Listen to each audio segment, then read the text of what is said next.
What's up, guys? Welcome back to the channel. If you're new here, welcome to the channel. Thanks for rocking with me on another video. Today I decided that I'm tired of seeing these transport wheels just sitting in storage, collecting dust.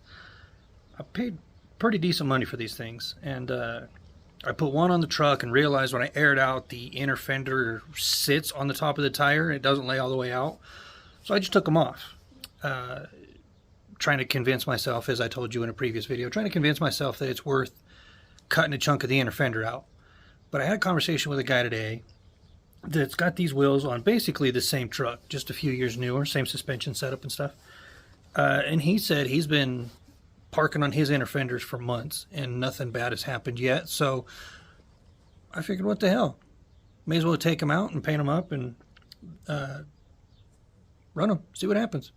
I don't drive the truck every day. It basically just sits aired out. It does get driven every once in a while, but not very often. But let's get the camera turned around and I'll show you what we're working on.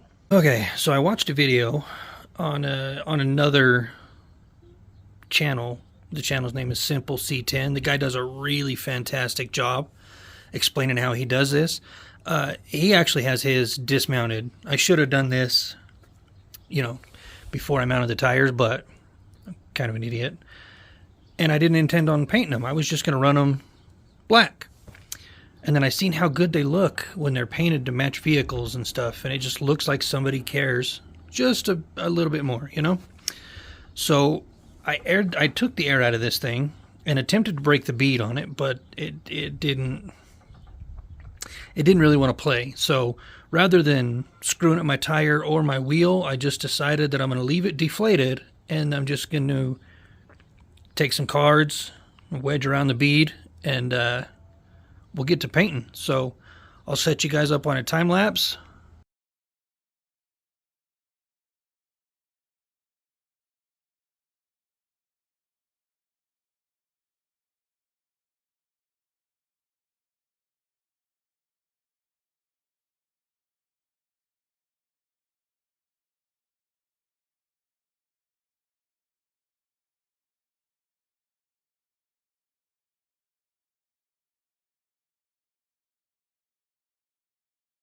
Have it.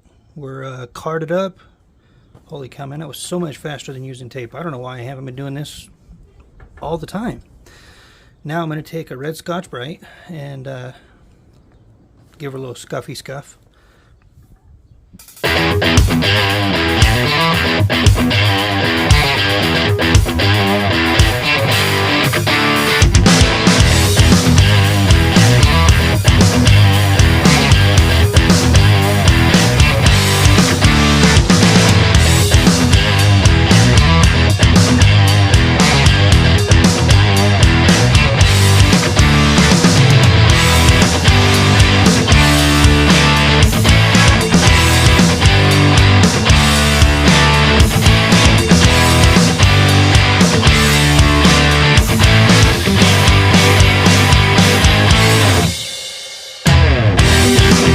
As you can tell, I didn't get too crazy on the scuffing, because you don't need to.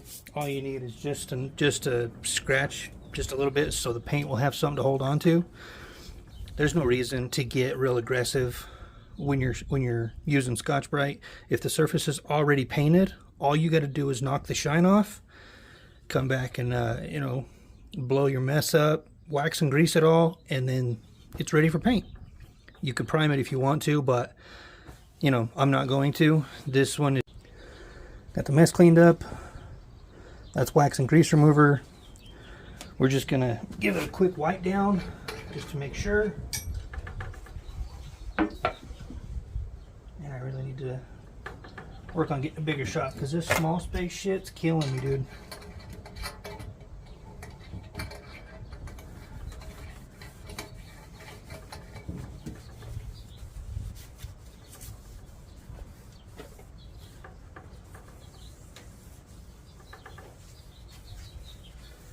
This part's pretty quick.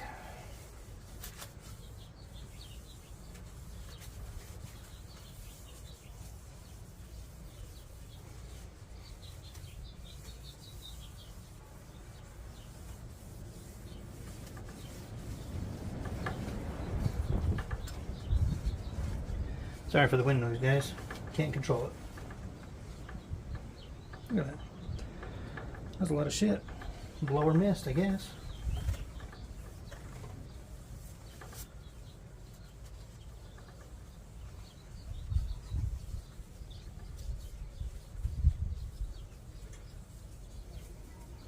I'm sure there's probably better, smarter ways to do this, but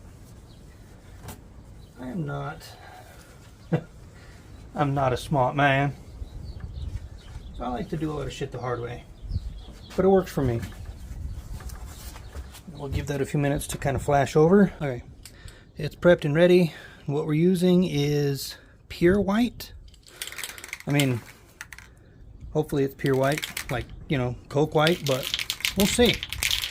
What we're gonna do is hit one light coat, just basically from that lip right there out, for that simulated white wall look.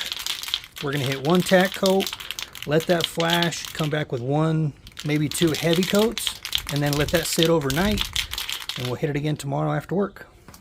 Let's get to it.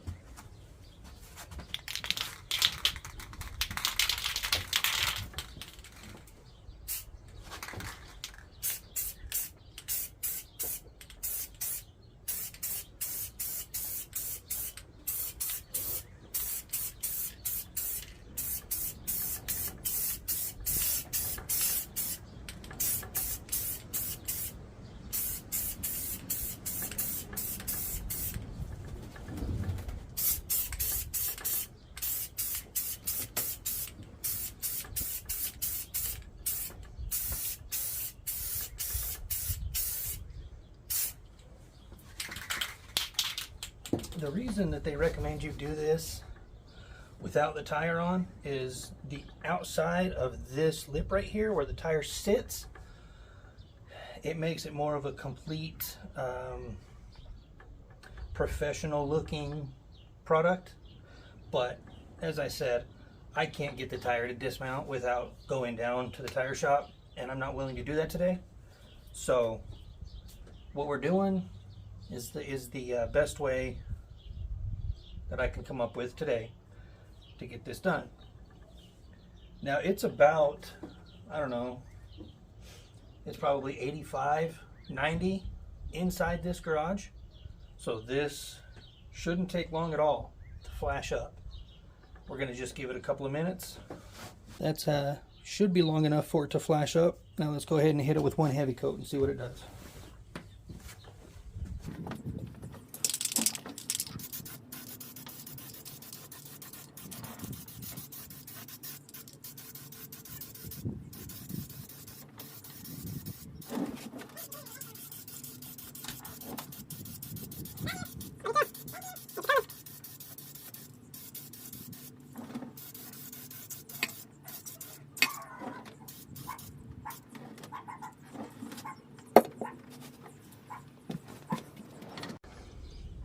So that is our first heavy coat. We're gonna give it about, I don't know, 10 minutes or so, and then I'll come back out here, run around it again, and make sure that I've got good coverage, and then like I said, we're just gonna let it sit for the rest of the night. So there we have it. That's 2 heavy coats of the pure white. Most of these are just shadows because I've looked over this whole thing like a fine-tooth comb with an LED light, and it looks like I got pretty even coverage.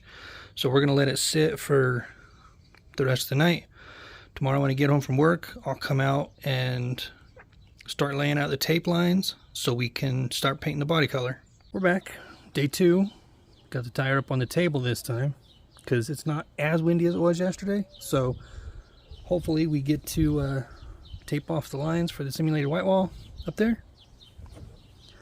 I don't know what's going to be the best. I got a 1/8 inch vinyl.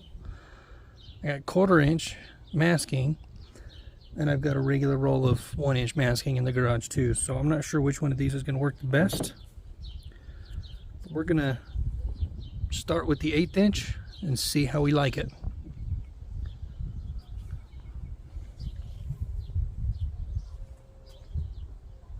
So you can see it on camera. There's a lip right here.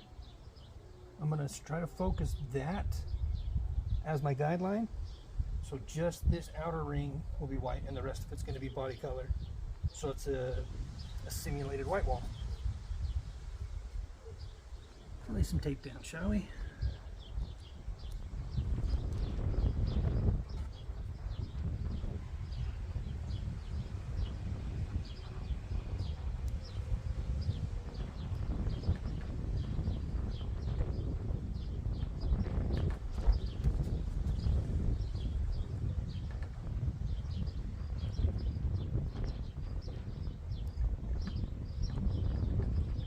Sounds so much easier than it really is.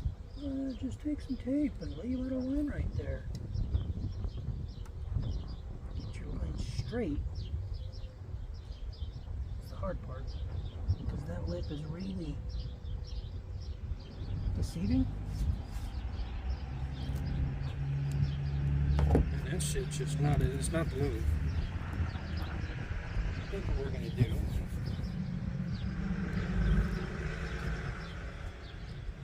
bear with me here. Well, you know what? To avoid you guys seeing the shake, we're going to stop this and I'm going to stand the wheel up.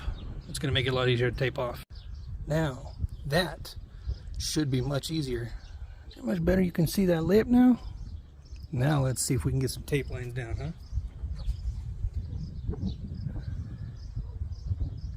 So I can actually get my head up in here and try to tape off the wrong spot, obviously, but try to maintain this line without making it look shaky, because as a pinstriper, nothing irritates me worse than a shaky line. I don't know if you guys have ever used this vinyl tape, but my god, it is so nice. If you're laying lines down and you want flexibility, this tape is the move. Definitely the move.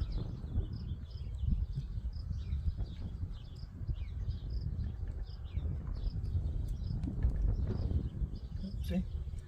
Got a wonky right there. We should just focus on little pieces at a time here instead of getting overzealous. Sorry for the wind noise, guys. That damn wind keeps coming back, man. I can't wait to get a shop one day, and then the weather won't matter. Now we're gonna go ahead and just, stop the camera here, and I'm going to get the rest of that line done, because I got to keep rotating the tire and then moving it and rotating it and then moving it. So I'm going to go ahead and get the rest of that line done. That'll bring. Alright guys, we're back. Don't worry about where those cross, because that's all going to be taped off anyway, because that's the white wall. So everything from that line down, I'm going to paint. So now we have to do all the masking. I think we're just going to use this stuff. Again, highly recommend this blue vinyl if you're doing any kind of fine line work. It stretches, it makes really, really nice turns. It's super easy to work with. Can't say enough good things about it, really. Go after it with some 1-inch first. I like to work in about 6 or 8-inch strips. That way it's easier to keep track of, and you can put it exactly how you want it and not have to worry about where the roll is or anything like that.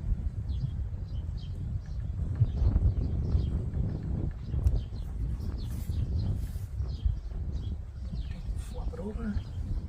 Let's see. Okay, it might be 8 or 10 inches. Either way.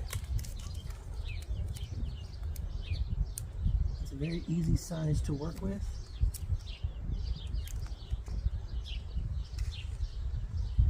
While still getting a lot of surface area covered. Because,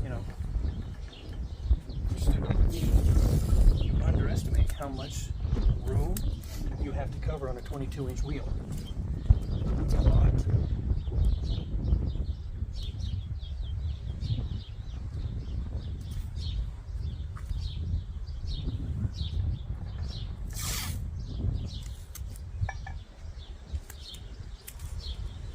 Now guys, it looks like a shitty day out here, but it's actually close to 80 degrees. So it's a nice day. It's just a little breezy, overcast. It's kind of nice, you know, once in a while. I don't mind it.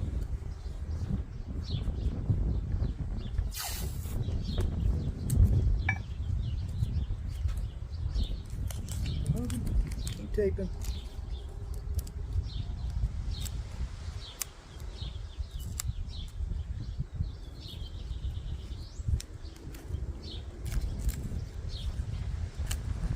Guys, if you ever want to do this on your own,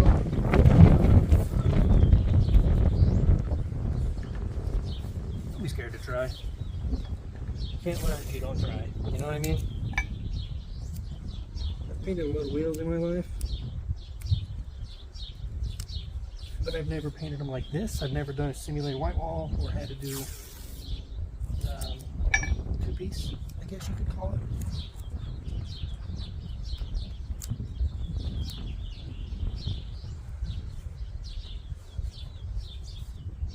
Hopefully this works out decently well.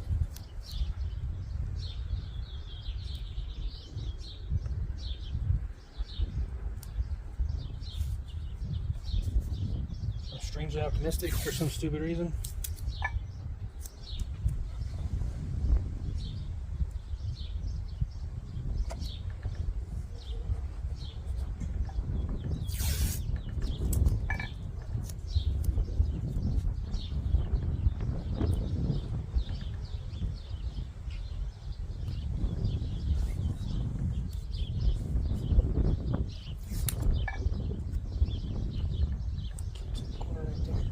Now, come back with the big stuff.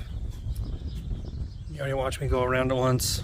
I'm gonna go around it with this and then, okay, now it's all taped up, ready to go.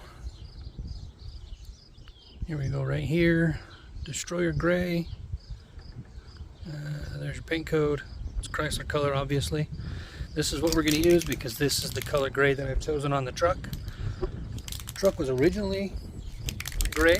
Obviously it wasn't Destroyer Gray, but it was pretty close. So I'm gonna go back to the gray eventually, but for now we're just doing accents, you know, wheels, interior, stuff like that. So I'm gonna paint that lip with the tack coat, and then I'm gonna stand the wheel up so I can do the face nice and flat. Let's get to it.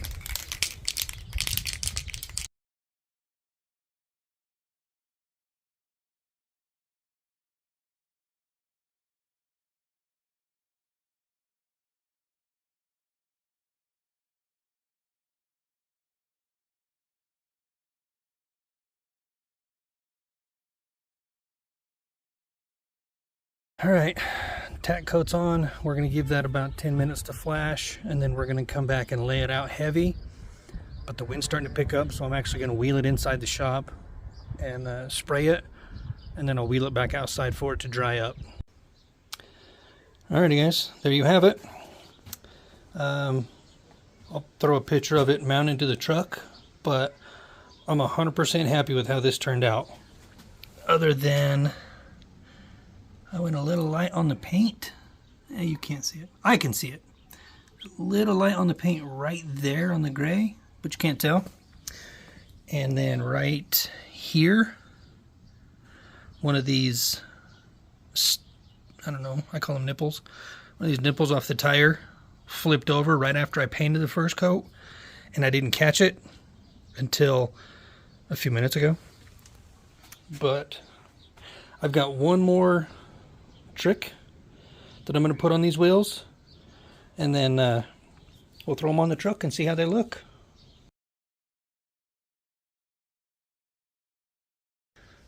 Alright guys, thanks for watching. We'll see you on the next one, hopefully. And remember, your dreams don't work unless you do.